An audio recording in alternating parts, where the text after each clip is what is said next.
అంటే నిజంగా నేను నా కళలో కూడా అనుకోలేదు ఎప్పుడు ఇలా హైదరాబాద్ పోతాను, ఇలా తెలుగు వాడి ప్రేమను ఇలా పొందుతానని ఎప్పుడు అనుకోలేదు. కళలో కూడా ఇలాంటి ప్రేమ ఉంటుందని కూడా నాకు తెలియదు. అలాంటి ప్రేమని నిజంగా తెలుగు జనం అందరూ నాకు చూపించారు. అది ఎక్కడో ఆ తెలుగు నాటికి నాకేమో ఆ బంధం ఉంది అనుకుంటున్నాను. ఆ బంధం ఉంది కాబట్టి ఏమో ఇంత ప్రేమని నేను పొందాను. చాలా థ్యాంక్స్. నేను ఉన్నంత వరకు తెలుగు వాళ్ళ ప్రేమని ఎప్పుడు పోగొట్టుకుండా బ్రతికాను.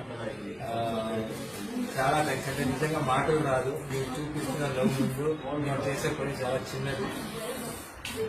డెఫినెట్లీ రేపు మీరందరూ నన్ను ప్రౌడ్ గా నేను మిమ్మల్ని అభిమానిస్తున్నానన్న మాట చెప్పాలి. అలాంటి పని నేను చేస్తాను, ఆ స్థాయికి వెళ్తాను. అది మీ సపోర్ట్ అండ్ లవ్ వల్లనే.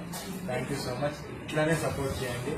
ఇంకా పెద్ద స్టేజ్కి మీరే తీసుకువెళ్ళాలి. Thank you.